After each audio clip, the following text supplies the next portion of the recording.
Hushpuppi, also known as Ramon Abbas from Nigeria, is a very bad boy who has gone to jail for scamming tens of millions of dollars from unsuspecting victims around the world, and even scammed over $1 million of money that was intended to go to building a school in Africa. Court documents claim that Abbas scammed over $24 million from victims, but some people suspect the numbers are a lot higher. And the way these crimes go is, generally speaking, they're done underground in shady methods, and you don't always know all of the ways they perpetrated these crimes and how many victims there were.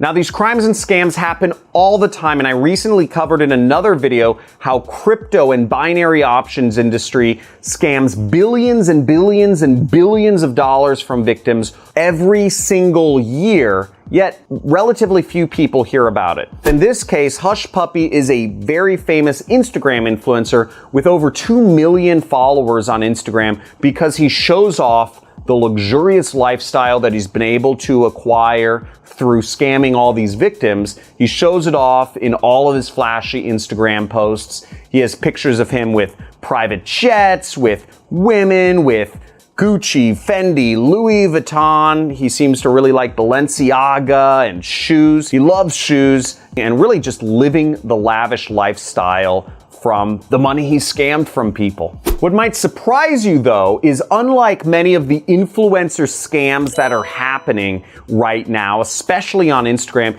is Ramon or Hushpuppi did not make his money scamming his Instagram followers. He was just showing off his lifestyle on Instagram. The way he actually made money was scamming called man-in-the-middle fraud, which is basically where he would intercept through social engineering large payments that are done very normally every day and getting the money to go to him rather than going to the escrow company or the real estate or the investment company. In Nigeria, this is an entire business, and Nigerians call folks like Hushpuppi Yahoo boys because it all originated because Yahoo was the first free email address available to Nigerians, which Nigerians then used to perpetrate many of the scams we know today, such as the Nigerian Prince scam, which is very popular. In Nigeria, this industry is somewhat lionized, with folks actually sending their kids to learn how to be Yahoo boys because they see it as a way to bring themselves wealth. This is very similar to what's happening in Mexico with the lionization of drogaderos. Drug cowboys is the basic translation. Drogaderos are lionized. These drug lords are lionized in the media, in music and popular songs, and they even have their own Instagrams. Drug lords showing off all their flashy gold-plated weapons, their stacks of money, their kilos of drugs, beautiful women, or lavish lifestyles that they live by making money from illegally funded businesses. In addition to financial fraud, Hushpuppi used some very effective marketing techniques to perpetrate this sophisticated scam, and I'm going to be breaking down a few of those marketing techniques that he used in this video. The first effective marketing technique Hushpuppi used is called native marketing. Hushpuppi made the emails he sent look like real emails that accountants and bookkeepers and CFOs and financial officers at companies receive every day. Big companies transfer millions of dollars back and forth every day. They're used to doing large wire transactions, and the accountants and the bookkeepers regularly get requests for money to go various places. Let me show you an example of native marketing. For example, let's look at this web page. Did you see the ad? Maybe, maybe not. Well, let me point it out to you. Now, as you see, this ad looks exactly like the normal content of this website. The only difference is that slightly grayed out sponsored text right below it that most folks won't even notice because most folks don't have the time. If you're like anybody in the world, you don't have the time to read every word on every page. Now, when ads blend in with the rest of the website or the rest of the world, people don't think it's an ad. And that's how sales happen.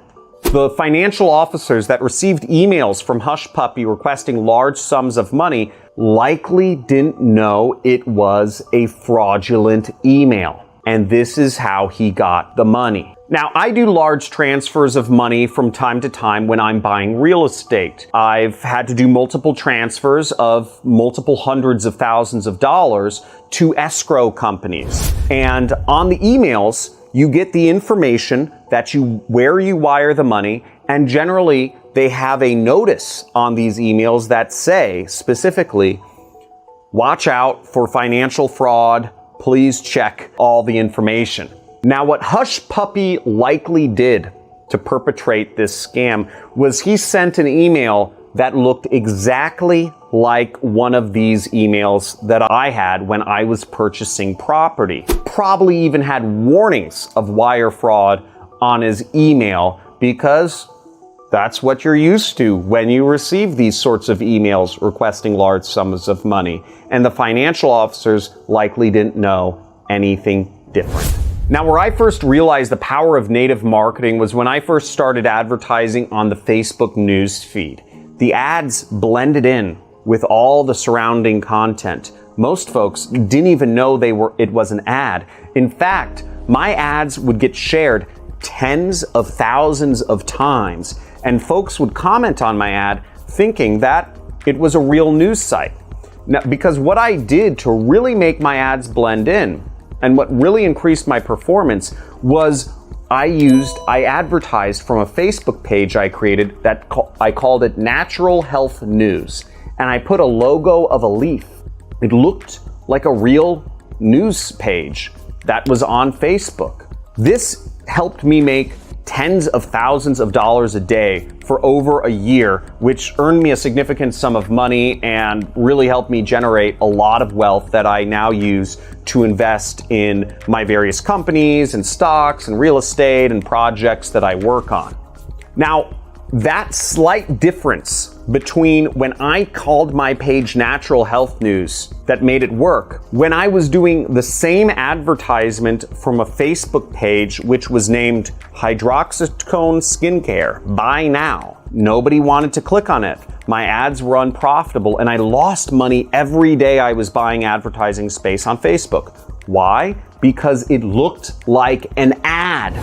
If you let folks think that what you're doing is an advertisement, then folks don't want to get sold. Nobody wants a sales pitch. Nobody wants a slimy salesperson to step up to their door and say, hey, you want to buy something? You want to give me some money for something? Let me tell you what you can give me money for. In any marketing, you don't want your marketing to look like an ad. The second highly effective marketing tactic that Hushpuppi used to perpetrate this scam is called spoofing. Spoofing is when a recognizable entity, such as myself, is faked, yet completely unrecognizable from the original entity. This is commonly done with people's parents faking kidnapping, CEO emails requesting money on YouTube comments, impersonating me, Nigerian prince scams, and various other types of scams. In Hushpuppi's case, he was faking that he was a mortgage officer or a CFO at a company. The fundamental problem here is that anybody can claim to be anybody on the internet. This happens oftentimes in America with CEOs, where employees of a company will get a fake email from a CEO requesting gift cards for some urgent reason. And they will ask the person to reply to the email and send them pictures of the scratched off gift cards, usually $2,000 immediately. And the scammers will then take the gift cards and resell that $2,000 of value on the internet and make $1,500 or so. $1,500 for someone in India, Bangladesh, Nigeria is life-changing money, and many of these scams are perpetrated in places such as these. This also happens commonly with PayPal or banking information, where you'll get a notice or a text or an email or even a mail from your bank or from PayPal requesting you sign in and correct some error, or maybe you've received some money and to log into your PayPal to claim it, or to log into your bank and claim it. And what the scammers will do is they will fake an email from PayPal, and they will set up a fake website that looks like PayPal in order to get your login information. Once they get your login information, they will proceed to drain all the funds from your bank account that they possibly can. All right, dorks, this is a hold-up. Oh, yes. Download to Papa. Yoink.audio/losers. Now, unfortunately, this also happens to me on a daily basis on YouTube, in the YouTube comments, and they're probably on this video already. People will fake my identity and then offer to coach people. They say they want to work with people in my YouTube comments, and they will give away a WhatsApp phone number, or a Telegram, or an Instagram. These scammers who have spoofed my identity by putting up a YouTube channel using my name and the same profile image that I use in YouTube have stolen over $100,000 from the people who subscribe to my channel by faking my identity. And this isn't just happening to me, this is happening to all the major YouTubers that talk about business-related subjects. Now, the only folks I offer coaching to are actually students of my Super Affiliate System training program. I do not offer one-on-one coaching to anybody other than folks who are in my Super Affiliate System training program. If you're looking to learn more about my Super Affiliate System program, which is where I train folks how to make money the way I have, which is called affiliate marketing, you can check out one of the links in the description. It's the fire icon. That is the #1 way to earn money online. In that webinar, you will learn my system for how I've made my money, and also there will be an opportunity at the end to get my training program if you are still interested.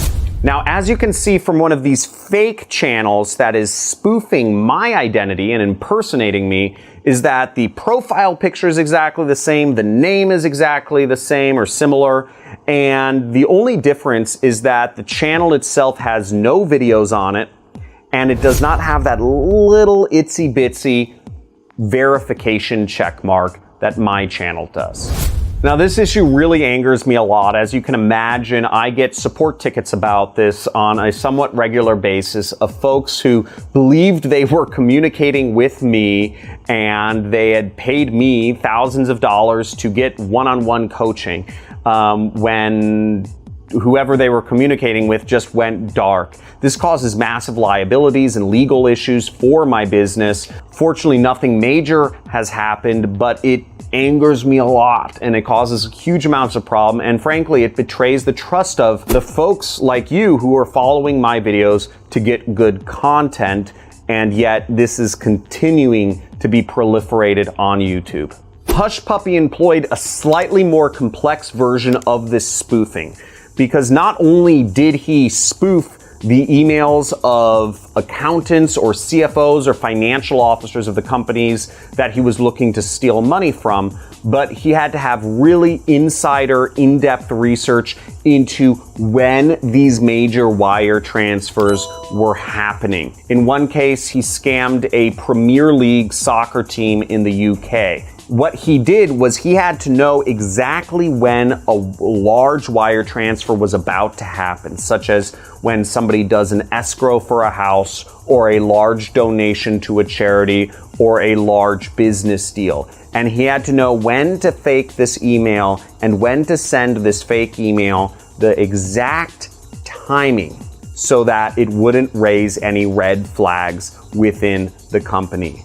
For complex fraud like this, usually there are compromised humans that are inside an organization, and this is called social engineering. And what I mean by that is that there are folks getting paid off within the company that are disloyal to the company and that are working against it by supplying information about these large transfers of money to Hush Puppy or one of his associates. This scam doesn't start in Nigeria, though. I love Nigerians, and Nigeria, they're pretty cool people. It actually goes hundreds of years back to Spain. This scam was called the imprisoned noble scam, and the way the scam was perpetrated was through letters that were sent in the mail to different noble people around Europe, and the letter would say something along the lines of, "Hi, I'm an imprisoned Spanish nobleman, and I need a little bit of money to pay off my prison guards, to get out of jail, and I will pay you back much more money than you send to me at this jail address." This was perpetrated all throughout Europe, and people would send in money. Now, this has evolved into the Nigerian prince scam, and I'm assuming Hush Puppy started there and shifted to more sophisticated versions of it, where he started spoofing, he started doing payoffs, and he started going for bigger amounts of money. The Nigerian prince scam, on average, I would assume, makes a few $1,000s per victim, whereas the scams that Hush Puppy's perpetrating make hundreds of thousands or millions of dollars per scam. He's making much bigger amounts of money, and I figure he said, this is the way I want to go, and he started creating a complex organization of associates and payoffs and hackers and even technology around him to keep the scam going. Now, if you're looking for a legitimate way to earn money online, you can check out the link in the description, my #1 recommended way to earn money online, which is affiliate marketing, which is how I've earned money, and I'll show you how I did that and how you can too. If you love this content and you'd like to see more content around marketing and entrepreneurship and how to start a real legitimate business, leave a like, make sure you subscribe and hit the notification bell so you can be updated when I have live streams. Thanks for watching, and looking forward to seeing you in my next video. Ciao.